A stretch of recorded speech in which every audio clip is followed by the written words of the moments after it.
তো মুভিটি শুরু হয় একটা বাচ্চা জন্মানোর মধ্যে দিয়ে, যার পলিপোসিস হয়, যার ফলে তার অর্ধেক চুল সাদা আর অর্ধেক কালো হয়।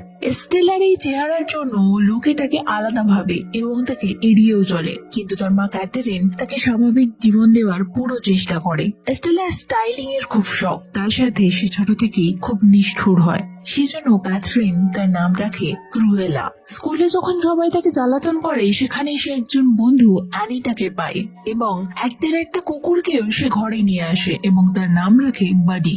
স্কুলে মারপিট করার কারণে স্টেলাকে এক্সপেল করে দেয়, সেজন্য ক্যাথরিন তাকে নিয়ে লন্ডন যাওয়ার সিদ্ধান্ত নেয়। লন্ডন যাওয়ার সময় রাস্তায় স্টেলা ক্যাথরিনকে বলে যে সে সেখানে গিয়ে সব থেকে প্রথমে রিজেন্টস পার্কে যাবে। ক্যাথরিন রাজি হয়ে যায়। ক্যাথরিন স্টেলাকে নিজের নেকলেস দেয়। লন্ডন পৌঁছে ক্যাথরিন স্টেলাকে গাড়িতে থাকতে বলে ও পার্টিতে একটা বন্ধুর সাথে দেখা করতে যায় কিছু আর্থিক সহায়তার জন্য।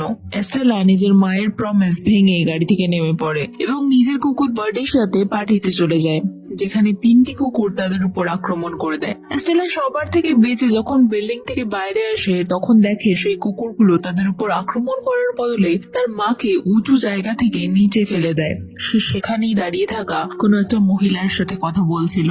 স্টেলা নিজের মায়ের মৃত্যুর জন্য নিজেকেই দায়ী করে। সেই মুহূর্তে তার জীবন একেবারে বদলে যায় এবং সে অনাথ হয়ে যায়। আবার সে তার মায়ের দেওয়া সেই স্মৃতি, মানে ক্যাথরিনের দেওয়া সেই নেকলেসটাও হারিয়ে ফেলে। তার দুঃখ তার নিজের কাছে, কিন্তু এবার তাকে নিজের জন্য কিছু করতে হতো। তারপর সে সেখান থেকে পালিয়ে যায় এবং রিজেন্টস পার্কে পৌঁছায় এবং সেখানে সে ঝর্ণার পাশে ঘুমিয়ে পড়ে। সকালবেলায় উঠে তার দুজন নিজের বয়সী ছেলের সাথে দেখা হয়, যারা তার মতোই অনাথ এবং বেঁচে থাকার জন্য ছোটখাটো চুরি করে। স্টেলা হোরাস এবং জেসপারের সাথে পুলিশের থেকে বেঁচে তাদের বাড়িতে চলে যায়, যেটা তার একটা ফাঁকা বিল্ডিং এ বানিয়েছিল। স্টেলাকে একা দেখে তারা তাকে নিজের সাথে রেখে দেয়। স্টেলা নিজের চুলের রং পরিবর্তন করে তাদের সাথে চুরি করে বড় হয়ে যায়, কিন্তু তখনও তার প্রধান লক্ষ্য ছিল ফ্যাশন ডিজাইনার হওয়া, যেটা সেখানেই সে যেভাবে হোক জামা কাপড় বানিয়ে চেষ্টা করে যায়। সেটা দেখে জেসপার আর হোরাস তার জন্মদিনের উপহার হিসেবে লিবার্টি ডিপার্টমেন্ট স্টোরে একটা ক্লিনিং এর জব পাইয়ে দেয়, এই ভরসায় সে যদি সেখানকার মালিককে খুশি করে প্রমোশন করিয়ে নিতে পারে।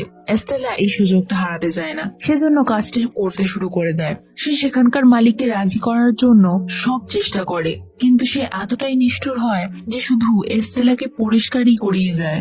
একদিন বিরক্ত হয়ে মদ খেয়ে রাতে স্টোর বন্ধ হওয়ার পর স্টোরের প্রধান স্ট্যাচুটা নিজের মনের মতো করে রিডিজাইন করে দেয়।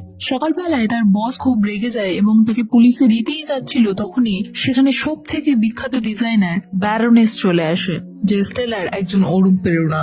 লিবার্টি স্টোরে তাকে কেউ জিজ্ঞেস করে না, কিন্তু ব্যারোনেস তার কাছে খুবই খুশি হয়ে যায় এবং তাকে নিজের কাছে জবে রেখে দেয়। স্টেলা তার বুটিকে পৌঁছে এমন মনে হয় যেন তার জীবনের লক্ষ্য পূরণ হয়ে গেছে। ব্যারোনেস একজন সেলফ অবসেসড মানুষ, সে নিজেকে ছাড়া অন্য কাউকে তার উপরে ভাবতে পারে না এবং জেতার জন্য সে সবকিছু করতে পারে। প্রথমে তো ব্যারোনেস স্টেলাকে শক্ত শক্ত কাজ দেয়, কিন্তু স্টেলার জন্য এটাই অনেক যে সে তার সাথে কাজ করছে। একদিন কাজ থেকে ফেরার পর স্টেলা একটা ডিজাইনারের দোকানে যায়। তাদের মধ্যে খুব ভালো বন্ধুত্ব হয়ে যায়। ধীরে ধীরে স্টেলা ব্যারোনেসকে ইমপ্রেস করতে শুরু করে, কিন্তু ব্যারোনেস সেসব দেখায় না, শুধুই স্টেলাকে নিজের সাথে রাখা শুরু করে দেয়। স্টেলা ব্যারোনেসের সাথে তার বাড়িতে যায়, যেখানে স্টেলার ডিজাইন দেখে ব্যারোনেস অবশেষে তার প্রশংসা করেই ফেলে। তারপর মুভিতে আসে টুইস্ট। স্টেলা একদিন ব্যারোনেসের গলায় সেই নেকলেসটাই দেখে যেটা ক্যাথরিন মরার আগে স্টেলাকে দিয়েছিল। ব্যারোনেস বলে যে ক্যাথারিন তার প্রাক্তন কর্মচারী ছিল, যে এই নেকলেসটা চুরি করেছিল, কিন্তু সে যখন তার মেয়ের লালন পালনের জন্য আর্থিক সাহায্য নিতে আসে এবং উঁচু থেকে পড়ে মারা যায়। স্টেলার সেই সব শুনে খুব রাগ হয়, কারণ সে তার মাকে চোর বলেছিল এবং সে নেকলেস ফেরত নেওয়ার কথা ভাবে। সেই জন্য জ্যাসপার আর হোরাসের থেকে সাহায্য নেয়। 3 জন মিলে ব্যারোনেসের সেফ থেকে নেকলেস বের করার পরিকল্পনা করে, যার জন্য স্টেলা ব্যারোনেসের বাড়ির সমস্ত তথ্য বের করে নেয়, যে ক্যামেরা, চাবি কোথায় থাকে। সমস্ত প্রস্তুতির পর তারা ব্যারোনেসের বাড়িতে একটা পার্টির দিন যাওয়ার কথা ঠিক করে, যেখানে ব্যারোনেসকে বিভ্রান্ত করার দায়িত্ব নেয় স্টেলা। হোরাস বাড়ির ভেতরে ঢুকে যায় যখন জেসপার ক্যামেরা হ্যাক করতে শুরু করে দেয়। ব্যারোনেস নিজের কুকুরের সাথে প্রবেশ করে, যেখানে স্টেলার ছোটবেলার বন্ধু অ্যানিটা সেখানে রিপোর্টার হিসেবে আসে। ব্যারোনেস তাকে অপমান করে সামনের দিকে চলতে থাকে। তখনই স্টেলা ক্রুয়েলা হয়ে একটা দারুণ সুন্দর এন্ট্রি দেয়, যেখানে সে তার ড্রেসে আগুন লাগিয়ে আসল লাল ড্রেসে আসে। সেটা একটা ব্রেকিং নিউজ হয়ে যায়। সব রিপোর্টার ক্রুয়েলার দিকে আকর্ষিত হয়ে যায়। ব্যারনেসের এটা সহ্য হয় না। নিজের গার্ডকে সে তাকে ধরতে বলে। সেসবের মধ্যে ক্রুয়েলা হোরাসকে চাবি বের করে দিয়ে দেয়। বহু চেষ্টার পর তারা জানতে পারে নেকলেস তো ব্যারনেসের গলাতে আছে। জাসপার একটা ইঁদুরকে হলে এনে সবাইকে ভয় পাইয়ে দেয়। তখন ক্রুয়েলা ব্যারনেসের গলা থেকে নেকলেসটা নিয়ে বাডিকে দিয়ে দেয়। তারা সেখান থেকে পালিয়েই যাচ্ছিল কি তখন ব্যারনেসের ইশারা করতেই তার কুকুরগুলো তার উপর আক্রমণ করতে ছোটে। সেখানেই আমরা জানতে পারি ক্রুয়েলার মাকে যে মেরেছে সে স্বয়ং ব্যারনেস। এস্টেলা ভুল ভাবছিল যে তার জন্য ক্যাথেরিনের মৃত্যু হয়। তার সাথে তার হাত থেকে নেকলেসটাও বেরিয়ে যায়, যেটা ব্যারনেসের কুকুর খেয়ে ফেলে।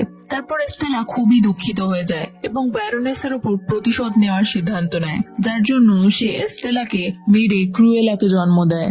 সকাল হতেই সে জাসপার এবং হোরাসকে ব্যারনেসের কুকুরকে আনতে পাঠিয়ে দেয়, যাতে সেই নেকলেসটা সে পায় এবং সে নিজে অ্যানিটার কাছে যায়, যাকে সে ছোটবেলার বন্ধুত্বের দোয়াই দিয়ে ব্যারনেসের বিরুদ্ধে এবং ক্রুয়েলার পক্ষে খবর ছাপতে বলে।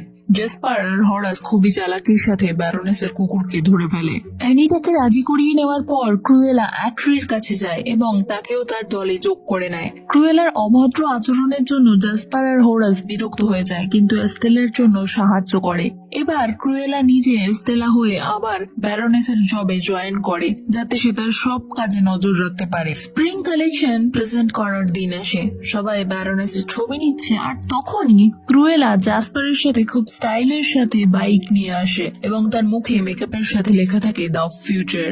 তার মানে সে ব্যারনেসকে দেখাতে চায় যে তার সময় শেষ হয়ে আসছে।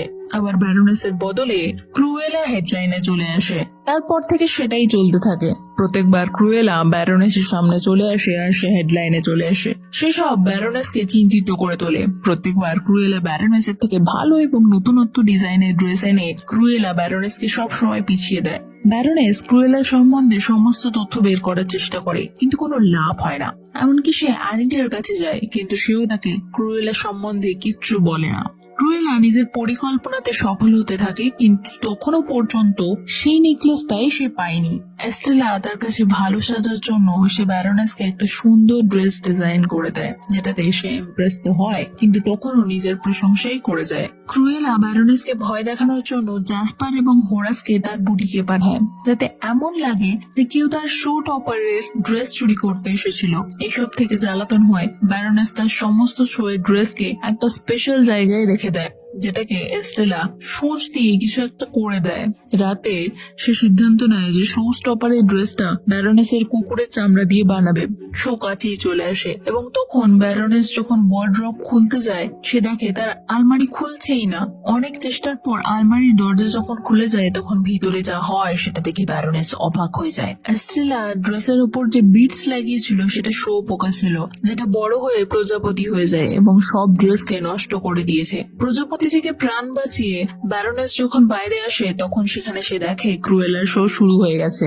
সেটা একটা খুবই মন্ত্রমুগ্ধকর শো হয়। যখন ক্রুয়েলা ঢোকে, তখন ব্যারনেস এটা দেখে খুবই রেগে যায় যে ক্রুয়েলা তার কুকুরের চামড়া দিয়ে তার শো এর ড্রেস বানিয়েছে। তার সাথে তার এটাও সন্দেহ হয় যে ক্রুয়েলাই এস্টেলা। একটা সুন্দর শো শেষ করার পর পুলিশ এসে যাওয়ায় তারা সবাই সেখান থেকে চলে যায়। এস্টেলা সেলিব্রেশনের জন্য খাবার কিনতে যায়। বাড়ি এসে দেখে ব্যারনেস সেখানে আগে থেকেই চলে এসেছে এবং তার বন্ধুদেরও বেঁধে রেখেছে। সাথে এটাও দেখে ব্যারনেসের কুকুরও বেঁচে আছে। ক্রুয়েলা তার চামড়া ব্যবহার করেন। ক্রুয়েলা ব্যারনেসকে বলে যে সে সেসব তার মায়ের মৃত্যুর প্রতিশোধ নেওয়ার জন্য করেছে। ব্যারনেস জাসপার আর হোরাসকে ক্রুয়েলার মৃত্যুর জন্য জেলে পুরে দেয় এবং ক্রুয়েলাকে সেখানে আগুন লাগিয়ে দেয় এবং নিজে সেখান থেকে চলে যায়। সেটা একটা ইমোশনাল সিন। বাডি এবং ক্রুয়েলার কুকুর ক্রুয়েলাকে সেখান থেকে বার করার চেষ্টা করে, কিন্তু তারা বেচারা কি আর করতে পারে। পুরো বিল্ডিং এ আগুন লেগে যায় এবং এটা একটা ব্রেকিং নিউজ হয়ে যায় যে ক্রুয়েলার মৃত্যু হয়ে গেছে।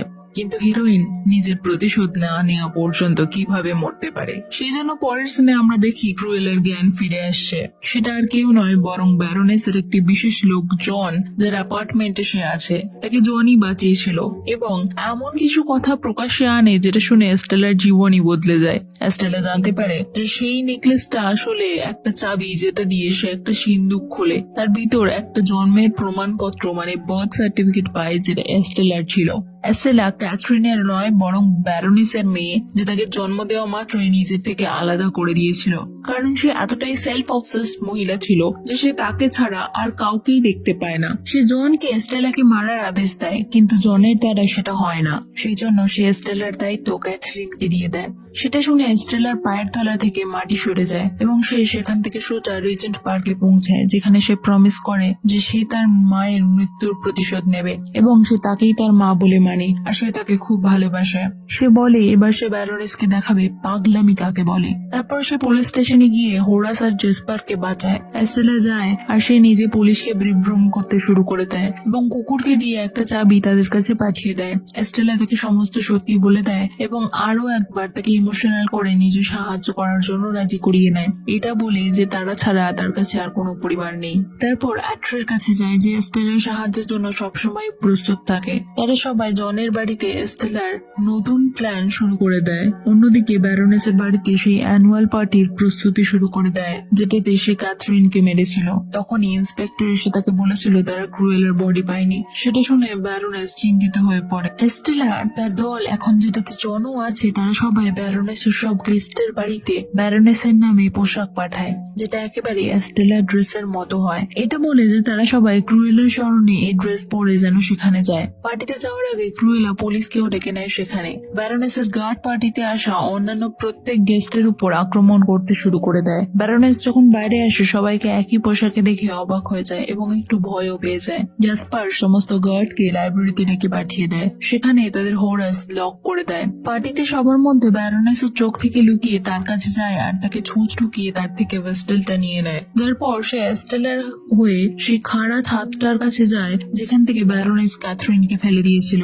সেখানে সে বাঁশি বাজিয়ে কুকুরগুলোকে নিয়ে আসে এবং তাদের অনুসরণ করে ব্যারোনেস সেখানে পৌঁছায়। জ্যাসপার, আট্রি আর জন সব গেস্টদের বলে ব্যারোনেস তাদের বাইরে ডাকছে। এস্টেলা ব্যারোনেসকে বলে যে সে তার মেয়ে। ব্যারোনেস এস্টেলার কাছে নিজের ভুলের জন্য ক্ষমা চায় এবং কাঁদতে কাঁদতে তাকে জড়িয়ে ধরে। এটা দেখে মনে হয় সব ঠিক হয়ে গেছে, কিন্তু তারপরে সে এস্টেলাকে ঠেলে খাড়া ছাদ থেকে ফেলে দেয়। সবাই সেটা দেখে। পুলিশ ব্যারোনেসকে উঠিয়ে নিয়ে যায়। এস্টেলা ব্যারোনেসকে জেলের ঘানি টানানোর জন্য নিজের জীবন দিয়ে দেয়, কিন্তু জীবন তো শেষ হয়েছে এস্টেলার, ক্রুয়েলা তো বেঁচে আছে। আমরা দেখি খাড়া ছাদ থেকে পড়ার পর সে প্যারাশুট খুলে নিয়েছিল এবং জলে হোরাস নৌকা নিয়ে আগে থেকেই অপেক্ষা করছিল। এস্টেলা সবাইকে এটা দেখায় যে মারা যাওয়ার আগে সে তার সব সম্পত্তি নিজের কাজিন ক্রুয়েলার নামে করে দেয়। শেষ সিনে এস্টেলাকে কবর দিয়ে দুনিয়ার চোখে বড় করে ক্রুয়েলা তার দলের সাথে ব্যারোনেসের বাড়িতে এসে নিজের জীবন শুরু করে দেয়, নতুন জীবন, এবং সেখানেই মুভিটা শেষ হয়ে যায়।